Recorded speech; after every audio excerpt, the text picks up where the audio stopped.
देखिए हर खबर यहीं पर, सब्सक्राइब कीजिए TV9 भारतवर्ष। उसने एक सलाह दी है कि देवघर और बासुकीनाथ मंदिर जो मेरे यहाँ है उसके साथ साथ पूरे देश भर के मंदिर, मस्जिद, गुरुद्वारे जो है सभी खुलने चाहिए। मैं माननीय उच्चतम न्यायालय का शुक्रगुजार हूँ कि उन्होंने इतना बड़ा फैसला दिया। और सुप्रीम कोर्ट जब कोई आदेश देता है, सलाह देता है, तो सलाह भी आदेश ही होता है, क्योंकि सुप्रीम कोर्ट कोई सलाह देने के लिए कोई बॉडी नहीं है, वो आदेश देने के लिए बॉडी है। तो मुझे लगता है कि जो सेकुलर ये कंट्री है और उसमें जो धार्मिक स्वतंत्रता है लोगों की, उसके लिए, और केंद्र सरकार ने इसमें, कल केंद्र सरकार से जब पूछा गया कि मंदिर यदि खोलते हैं तो आपको कोई ऑब्जेक्शन है, तो उन्होंने कहा कि नहीं, हम उसको ऑन करने को तैयार हैं, हम करने को तैयार हैं। और आपको ध्यान हो कि अनलॉक 1 में भी सबसे पहले जो है इस माननीय मोदी जी के नेतृत्व वाली सरकार ने, भारतीय जनता पार्टी ने मंदिर, मस्जिद, गुरुद्वारे को ही खोलने का फैसला किया। तो कल का जो उच्चतम न्यायालय का फैसला है उसमें बंगाल में जो ममता बनर्जी रोकना चाहती हैं अपने वोट बैंक की पॉलिटिक्स के कारण मंदिरों को, या हमें हेमंत सरकार जो है हमारे यहाँ झारखंड में रोकना चाहती है, उन लोगों के लिए एक बड़ा मैसेज है और हम आभारी हैं उच्चतम न्यायालय के। लेकिन सर, कई ऐसे मंदिर हैं जिसमें ये बताया जा रहा है कि सोशल डिस्टेंसिंग या फिर भीड़ हो जाए उसको भी मायने नज़र रखने चाहिए।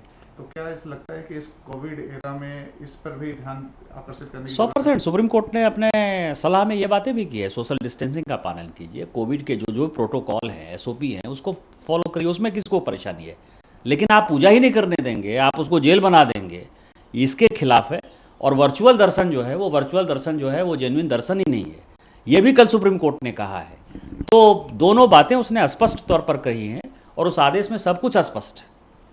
सर, मेरा दूसरा सवाल सुशांत सिंह से जुड़ा हुआ है। कार्रवाई शुरू कर दी है, 2 राज्यों की पुलिस जांच कर रही है, डिमांड CBI की चल रही है। क्या लगता है कि फेयर जस्टिस सुशांत को मिल पाएगा? देखिए, CBI की जांच हो, SIT की जांच हो, ये पहला मैं सांसद था, कोई जनप्रतिनिधि जिसने इस आवाज़ को उठाया, और आवाज़ ही नहीं उठाया, उसको लगातार कैंपेन करता रहा।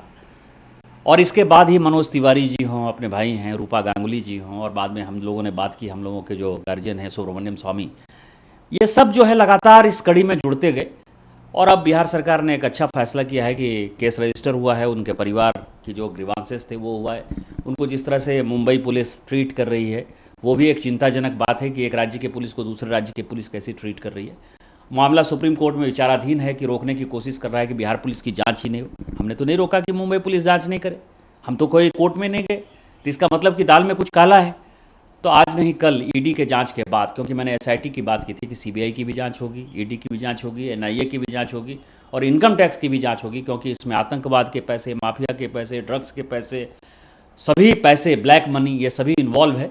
और मुझे लगता है कि सही दिशा में जा रही है और उच्चतम न्यायालय पर बहुत भरोसा है हम लोगों को, और आज नहीं कल ये केस CBI को जाएगा ही। आपने इससे पहले भी कहा था कि बॉलीवुड में जो माफिया है वो बेपर्दा होना चाहिए, और साथ में आपने ये डिमांड भी की है कि आगामी पार्लियामेंट के सेशन में इसको मुखर तरीके से आप उठाएंगे।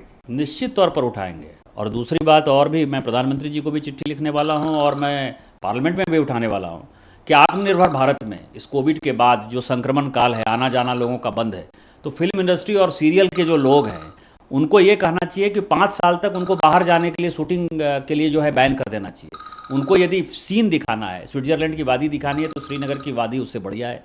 अंडमान निकोबार का लोकेशन अच्छा है, गोवा का लोकेशन अच्छा है, पांडिचेरी का लोकेशन अच्छा है, बिहार, उत्तर प्रदेश, झारखंड में कई एक ऐसे लोकेशन है, मध्य प्रदेश में कितने अच्छे लोकेशन है जो दुनिया में कहीं भी इस तरह के लोकेशन नहीं है। इसलिए Mauritius, Maldives, Singapore, America, London कहीं घूमने की आवश्यकता नहीं। 5 साल तक पूरी फिल्म इंडस्ट्री को बैन कर दीजिए। सोमवार से शुक्रवार शाम 6 बजे सिर्फ TV9 भारतवर्ष पर।